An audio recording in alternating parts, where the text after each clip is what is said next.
Scott Kinville, and welcome to Generally Speaking, the Herkimer College podcast. My guest today is a well-known fellow around here on campus. He's the head coach of the lacrosse team. He's also an admissions assistant, Mr. Bob Leary. Bob, thanks for coming on the show. Thanks for having me. How's your day going? Oh, great. I heard about the free chicken and beer here, and I wouldn't miss it. So, well, nobody told me. Yeah, well, that's what they were telling me. So let's get a little background info. Tell us a little bit about what you do here at Herkimer. I don't know.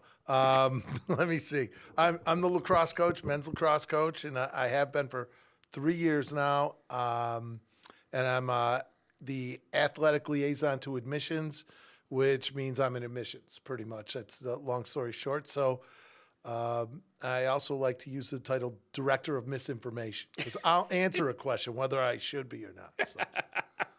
Well, hey, at least somebody got an answer, right? Absolutely. I think there should be a Director of Misinformation probably on every campus, So you started off actually as a student here at Herkimer. Yes. I did so well that I got a bonus year. I got 3. Great. So, yes, hold the applause or insert the applause, whatever, and yes, that was the 80s. So, no one who's listening to this probably remembers that, and that's okay. Well, we do. That's all that counts. Yeah. Well, I tell you what, when I came back here and they had to get my degree, I think Kathy DeAngelis had to go down past General Herkimer into the vaults to find the files that had my records. That's great. So you said you're the head coach here for the lacrosse team. Yes. Been for the past 3 seasons. So describe your road back to getting to Herkimer, especially being the head coach of the lacrosse team. Well, after I went from here, I transferred to SUNY Oneonta, and I played there for a couple years, and I got out of there in '87. I was fortunate enough to be recommended to go to a couple camps, and from camps became an opportunity to make that a career path. And I got a European history degree, so I was good at trivia, and I was going to need to pass with the LSTATs, I think, which seemed to be harder than I was capable of doing. And then the lacrosse coach thing, that fit in my wheelhouse a little bit more. So I concentrated on that, and poorly paid for long hours. That part really appealed to me too. So, it was a glutton for punishment. Yes, it was. Honestly, I mean, it's great. You're hanging out with college kids, and I'm like Peter Pan, So, I'm Peter Pan. I don't know how to fly, and I don't have Tinkerbell the fairy with me, but I get to hang out with college kids all day and play a game, and so I'm blessed for that part. And every once in a while, someone asks me to do an adult task, and I try to set the bar low, So. You don't want to get it too high. No, I don't want expecting. I don't want people to know I'm capable of way more, And describe your position as an athletics liaison. Well, pretty much if someone applies or shows interest and they're an athlete, let's say it's a bowler, I'll reach out and see what it'll take to make that person into a Herkimer General, and see if I can't connect them to our bowling coach or any other sport, and try to ease that process, between admissions and athletics and make that seamless. Okay, very interesting. So as the head coach of the lacrosse team, if you would, go into the recruiting process a little bit. Well, I mean, we're at the NJCAA, so it's a 2-year school. So we're generally going to be recruiting on a different cycle than Harvard, right? They're going to get theirs first, and the D1s are going to get theirs next. So let's say it's like bananas at the market, right? So, they open the doors early for Syracuse and for the Ivies and that, and they get the nice bananas at the top of the display, and then comes D2 and D3, and then comes us. And so there's some bruises on our bananas, and there's some, there's some things. But you can make a heck of a nice banana bread or a heck of a nice banana pie or whatever else we're doing with the bananas, but you have to teach a little bit more, and I'm fine with that. I think reasons people go to junior college sometimes about saving money. Sometimes it's like it is for any student going to Herkimer, and we have such a good reputation that a lot of people. I've worked. I was at Del High. I was at SUNY Poly, and I was at Marion out in Wisconsin. And we get more calls like here than my Delhi teams were pretty good by the end, and I still had a harder time placing guys than I did my first year here. And literally, I only had 3 guys when I got here. I had no idea that we needed a little bit of a fresh air. And fresh bananas. Yeah, fresh banana. We needed some fresh bananas, and we had some good bananas in that group, and they're just graduating now. I'm proud of them.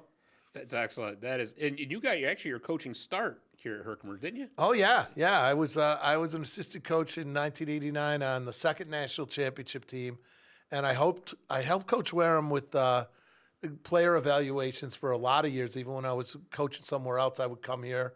Usually, and back then, everything, basketball's always, most teams here are successful. So we would be practicing in the beginning, 1:00 in the morning, 1 to 3, something crazy. Because back then there wasn't turf. There was just the gym, right? One gym, and baseball, softball, sure. And the basketball programs, men's and women's, we're all doing well. So, we're off season. You have to wait your turn. It was, it was special though. You think back on stuff like that, and you can't believe that you did that. So exactly. Great stuff. I've been paying attention here longer than I care to admit. Well, I mean, and lacrosse has such a strong tradition at Herkimer. Yeah, no question. I mean, it was a big deal when I was here as a player, and my first game, I'm from Whitesboro. My first game, we were at Manley Fieldhouse playing Syracuse, and I was like, "Holy cow!"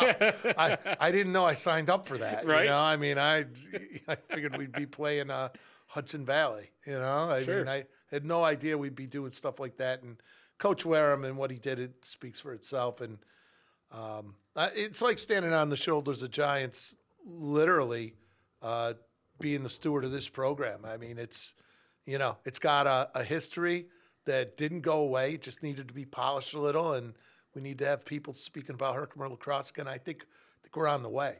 Yeah. Oh, we're going to try the best we can to get the word out. That's for sure. Sweet. So season just ended. You went 7-7 this season, but you were undefeated in the conference. Right. Overview of how the season went in your eyes. Well, I mean, we lost a couple close 1-goal games early. We lost a few games where we got beat pretty good. But we take too many penalties. It was a work in progress all the way to the end. So we accomplished a great deal. I'm proud of this team. Probably the most challenges a graduating group that I've had is this group. And we had some turnover, we had some melt, we had some guys join, and we got a really good core group, a good group of returning players, and we're trying to get them more prominent, like student government, that kind of thing, and in the community. And we got the World Championships coming to Utica next year at the Nexus Center for box lacrosse, men's and women's, and we'll be involved with that kind of stuff too. So it's a great time for us right now. Yeah, absolutely. And how many are you losing to graduation? We're losing five total, and that's pretty small. So we have 22 total that were on the team this year, and we got a lot of those back, and we'll have a class that certainly will be, I think will more than double our numbers. It remains to be seen. This right now for our sport and our level, this is a big time going. Like I'll be going out to Vestal when we click the off button here. I'll be running like OJ before he became a murderer. He used to be a Hertz guy, so not the murderer OJ. Yeah, okay. I'm going to be like, go OJ, go. I'm going to jump over something on the way to my car. And run for 2,000 yards. You should look out the window and see if I get hurt, because I might not be able to jump that far anymore. Oh, we'll have to make sure we have one of these cameras ready to go. That's it. There you go. And I couldn't help but notice in your bio that you're a hockey fan. Oh yeah. So who's your team? Blackhawks. The Chicago Blackhawks. Very good. I thought you were going to say the New York Rangers, because that's mostly what it is around here. Well, you know what? It's funny with that kind of thing. And again, with age, I'm 59. So back then, any of you who can talk to somebody who's still around from back then when the earth was cooling, you had to get up and change the channel. And there was 13 channels on your cable TV. Sure. We were state of the art down in Schuyler, New York. So, we had 13 channels, and my parents used to annoy me with that All in the Family when I'm trying to watch Hockey Night in Canada. There you go. Because we had Hockey Absolutely. Night in Canada. So do we here, yeah. Right? So my teams were all based on 6-year-old Bob, right? Like 1970. Sure. The Blackhawks were, it's a longer story with the Blackhawks. I always liked them, and I liked Tony Esposito, and, they were Stan in the Mikita, playoffs those against. guys, yeah. But my favorite guy was Tom Lysiak, so I was a Flames fan, and then they trade him for Ivan Boldarev, and I was so livid. I went to the Blackhawks, So I got it. How do you become a Tom Lysiak fan? Because this is the first time I've ever heard of somebody actually being a Tom Lysiak fan. This is very interesting. He had the cool dreads back then. Everyone did long hair. I mean, I would have a mullet later, before it was called a mullet. That's how old I am. Good Lord. But it's like Mel Brooks in the 2,000-Year-Old Man. But sincerely, he was from Moose Jaw, Saskatchewan, too. Why would you not want to? Sure. I want to go to Moose Jaw someday, and say. Or Flin Flon, yeah, Bobby Clark's from. That's, my brother was a big Bobby Clark guy because he's diabetic, and Bobby Clark was, and that whole thing. So, absolutely, Flin Flon would be great. And I get up to Six Nations, which is right near Brantford, where Gretzky's from, too. And Stan Jonathan is a Six Nations guy from the old Bruins. I don't know if you ever watched it, the 70s hockey fights. Yes, sir. True story. I was waiting for grades to turn one year at Delhi, and they weren't turning, but they were going to turn. It's the day. It's like Christmas Eve, and this is how unhealthy you are as a coach. Like, I got to have those grades because I got to start getting guys into minis and stuff, so I need these grades. And I'm sitting there. I have nothing to do for a little while, and I start down. It's the early YouTube. I start down the hockey fight rabbit hole, and I look up and it's like 3 a.m. I swear to God, I'm like, oh my God. I mean, I see Carol Vadnais, I see Keith Magnuson, I see Battleship Kelly, I Terry see O'Reilly, Dave Schultz, Pierre Boucher. I'm like, the next thing you know, I look up, I'm like, good Lord, I'm embarrassed to tell anyone what I just did. Just tell them Don Cherry's Rock'em Sock'em Hockey. Any hockey fan would understand that. Dougie Gilmore is a good guy. Kingston, Tragically Hip. There you go. Exactly. My favorite band is Tragically Hip. Awesome. I think I'm a Canadian in another lifetime or something. There's nothing wrong with that. Nothing wrong at all. No, we love them up here. The world misses Gord Downey. Yeah, Dave, the world and me both.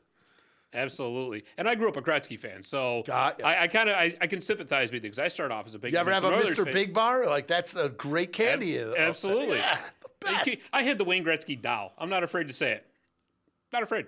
True story. My son, the Ranger Gretzky, we had a Christmas ornament of the Ranger Gretzky, big old stick, and my son broke it. He was terrified to tell. He tried to make it so he could fix it, and it was like the leg on the Christmas Story.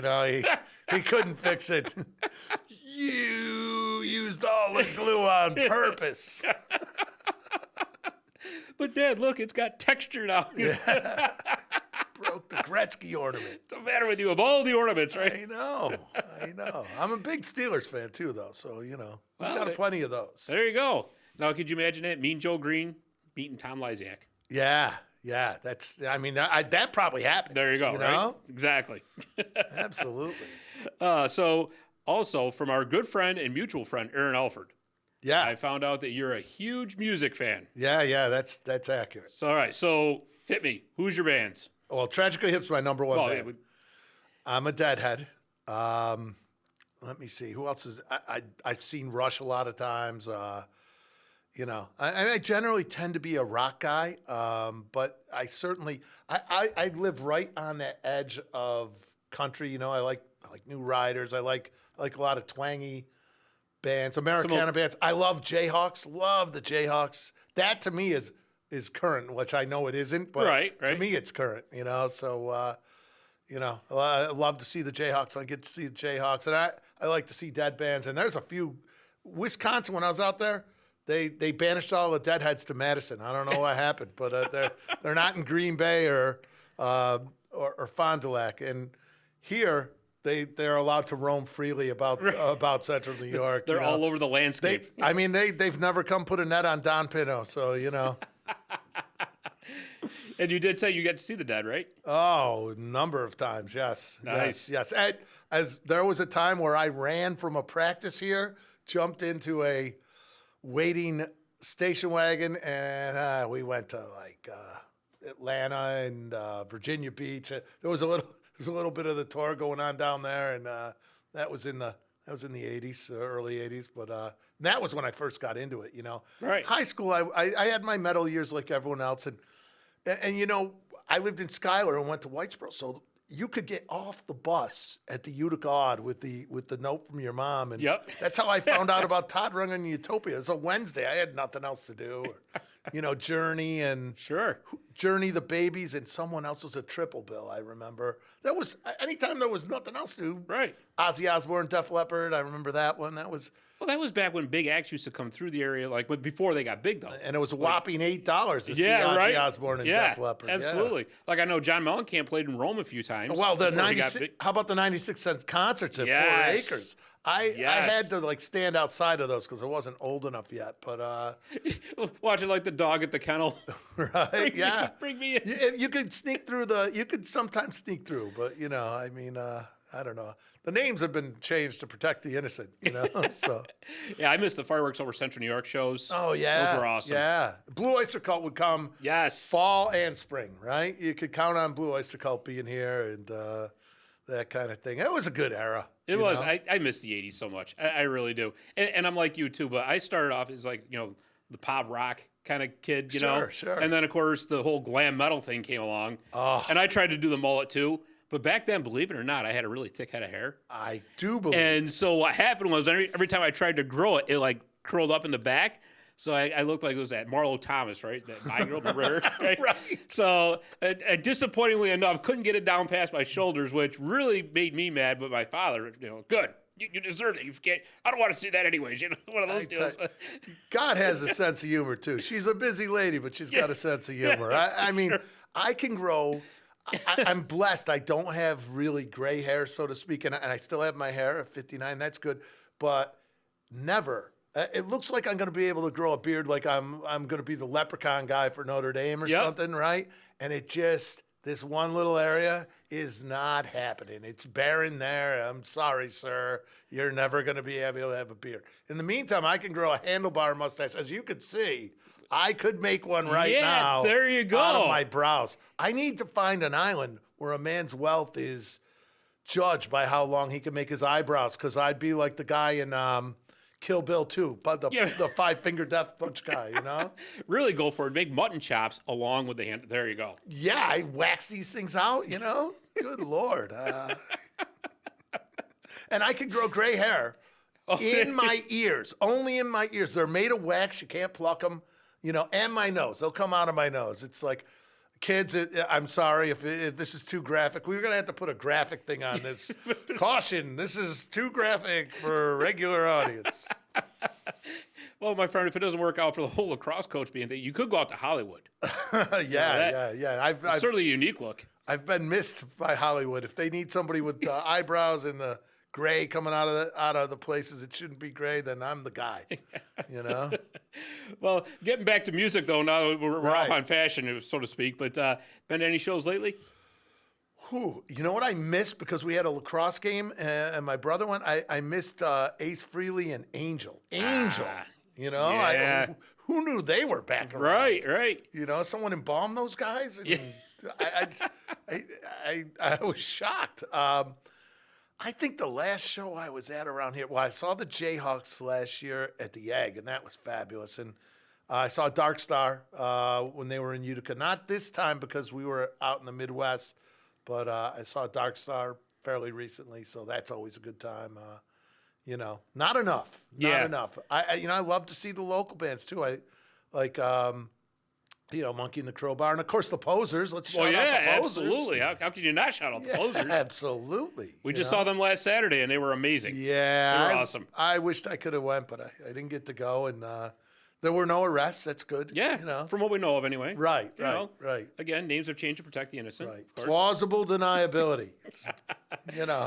But it's also nice to see the local scene starting to come back a little bit. It kind of went, obviously with everything else, with the pandemic, it just kind of went away, and now slowly but surely you're starting to see it. Well, I remember back in the I was pretty close with John Levy, and that was rough, and I know Don was also, and Holmes and Mancini, and Netherlands when Kim was alive and everything.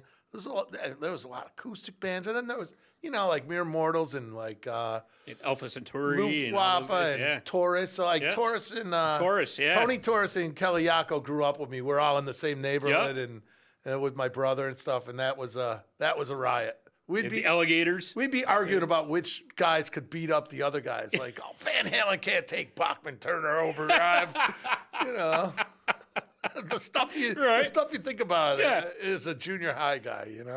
But that is someday you never know. They might get desperate enough for money, and they might have to do. Who knows? Absolutely. And hey, we had what was that show they used to do in the middle of the Super Bowl on MTV? They had the claymation. Oh, Celebrity Deathmatch. Yeah. Why don't we have that still? That needs to happen. What's going on here? I know. No question.